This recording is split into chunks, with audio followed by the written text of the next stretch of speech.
Shalom. Saya mengucap syukur untuk kita dapat bertemu dalam acara renungan singkat yang saya bagikan bagi saudara saat ini. Harapan saya, saudara diberkati Tuhan. Saya mau mengajak saudara buka firman Tuhan yang terambil dari kitab Roma pasal 9 ayat 20. Roma pasal 9 ayat 20. Bunyinya, "Siapakah kamu, hai manusia, maka kamu membantah Allah? Dapatkah yang dibentuk berkata kepada yang membentuk, mengapakah engkau membentuk aku demikian?" Puji nama Tuhan. Saya sangat mengucap syukur untuk bisa sharing, dan saya tetap berharap hubungan kita tidak berhenti. Melalui acara ini, sharing singkat ini, orang lain diberkati, dikuatkan. Saya berikan judul pada saat ini adalah Tanah Liat di Tangan Penjunan. Dan saya tetap melihat bahwa kita tidak pernah berjalan sendiri. Sikap hidup kita, dalam hidup kita, Tuhan tidak pernah berhenti bekerja. Tuhan selalu bekerja dengan luar biasa, sebab saudara dan saya, kita berharga di mata Tuhan. Kitab Yeremia 18 ayat 1-6, di situ kita dapat melihat Nabi Yeremia diminta Tuhan untuk pergi ke tempat tukang periuk. Tuhan ingin menyampaikan sesuatu kepada Yeremia. Yeremia datang tepat pada saat tukang periuk sedang bekerja membuat bejana.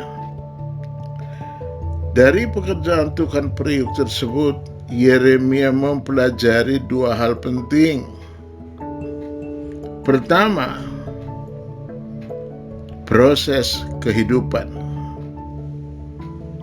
Tuhan ingin memberitahukan bahwa manusia memiliki proses kehidupan yang mirip dengan bejana yang dibentuk. Tanah liat tidak secara otomatis dapat berubah menjadi bejana yang indah. Tidak, lewat beberapa proses barulah terbentuk bejana yang indah. Jika satu langkah saja terlewatkan, maka bejana yang indah tidak akan terbentuk. Ketika tanah liat tidak mengikuti bentuk dari tangan tukang periuk dan hasilnya menjadi rusak, maka prosesnya akan diulang kembali. Saudaraku yang kekasih, kita belajar dalam kehidupan kita. Proses apapun yang kita hadapi sebenarnya bukan akhir dari kehidupan kita, karena Tuhan tidak pernah berhenti bekerja melalui kehidupan, dalam kehidupan kita, melalui kehidupan kita.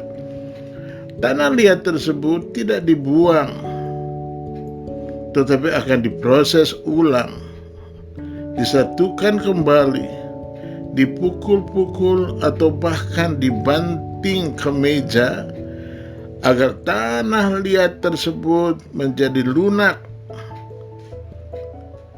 dan bentuknya mudah dibentuk. Karena tanah liat itu menjadi lunak dan mudah dibentuk kembali. Saudaraku yang kekasih, ternyata waktu sulit dibentuk berarti masih keras dan sulit untuk dibentuk, harus lunak. Dan jika lunak, maka perlu dibentuk, mudah dibentuk. Kita menyadari tidak ada momen saat dalam kehidupan kita yang bukan proses bagi hidup kita. Setiap keadaan yang kita alami, senang ataupun susah, sehat ataupun sakit, sukses maupun gagal adalah merupakan bagian dari proses kehidupan yang sedang dalam pembentukan dari Tuhan. Relakan hatimu jika untuk menjalankan setiap proses. Relakan hatimu. Lakukan semuanya dengan mengucap syukur. Baik atau tidak baik keadaannya, Tuhan tetap mengasihi kita. Tuhan tetap mengasihi saudara. Yang paling penting dalam kehidupan kita adalah kita menyadari karakter kita adalah hal yang terpenting dalam kehidupan kita. Tak kala kita menghembuskan napas terakhir dan roh kita meninggalkan kita, karakter kita lah yang terus kekekalan. Satu hal utama yang kita bawa beserta dengan kita di luar hal-hal yang lain adalah karakter kita.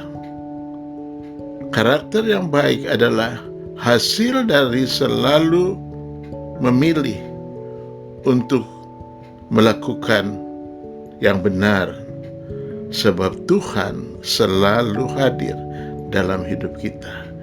Jadi untuk itu, jika saudara sedang hadapi pahit, tidak menyenangkan dalam hidup saudara, jangan putus asa, jangan mundur, karena Tuhan tetap mengasihi saudara. Jangan takut hadapi kenyataan. Engkau berharga di mata Tuhan. Ingat, Tuhan